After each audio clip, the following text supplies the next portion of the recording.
I bet with interbet only. They're a fantastic site. I've never had any issues with them. They are very professional. There's never a problem. You deposit money, 2 seconds later it's in your account. You withdraw, which I do very occasionally, and I believe it's also 2 seconds it's in your account.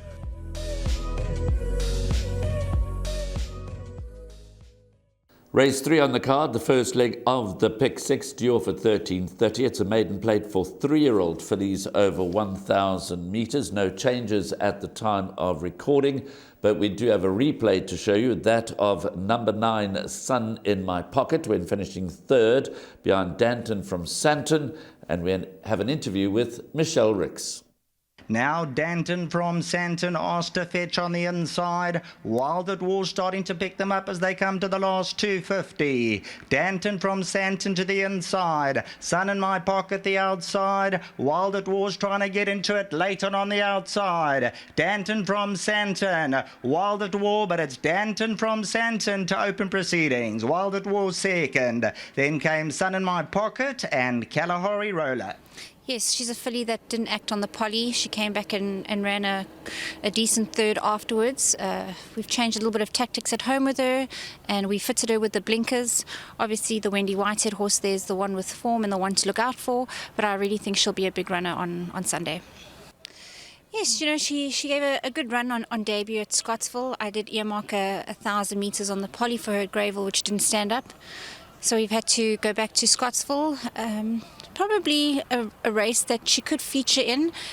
She has been showing really good work at home, and yeah, there's 1 or 2 horses that have form in the race, but she'll give a good account of herself. Well, there we saw in the rerun, number 9, Sun in My Pocket, running a rather remote 3rd to Danton from Santon. But we know that Danton from Santon is well above average, and he confirmed that on Gold Cup Day. On debut, she's only had the 2 starts. Number 9, Sun in My Pocket, was beaten a short head by Sweet Julia, who subsequently these come out to run well. But in the Danton from Santon run, Sun in My Pocket did show tremendous early speed, and probably found the extra 200 metres a little on the far side for at this stage, and with those kind of tactics reverting here to 1,000 metres, she's a very short-priced favourite. She's 11 to 10. Is she a nap? I think she is, Graham. I tried to look at this race and see if there's anything that could match her for early gate speed and the way she showed the pace last time out, as you alluded to, and she did take on winners. I don't know if that was the tactics or Sereno just found himself free-flowing in front and he just allowed it to stride, but she was going too quick. She was always going to come up for air, and there were some nice horses behind her. You mentioned Danton from Santon coming out to run second behind Cat's Pajamas on Gold Cup Day. Form line is good. And I like the fact that they bring her onto the turf and down the straight. You know, around the turn it can be a bit tricky. She's got good gate speed, so she's there for free. I think down the straight on the turf is going to suit her much better. Over this 1,000-metre trip, it's a right move from Wendy Whitehead. I like her a lot, Graham. I think that she's a banker in all bets. It is the start of the pick 6. You can minimize your spend if you're going to banker her.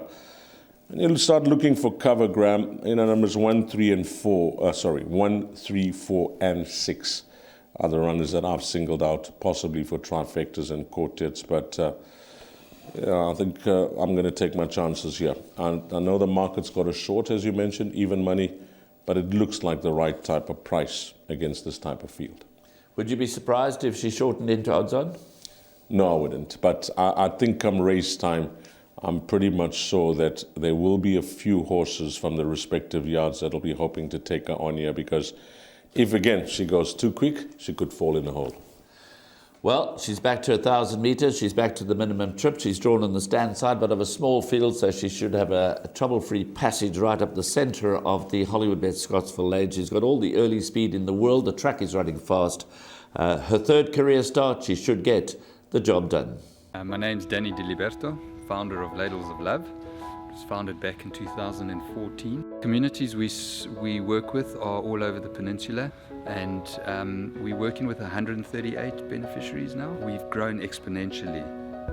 We've been able to do that because of all the kindness that we have experienced from individuals and corporates such as Interbet, who just want to be part of the change.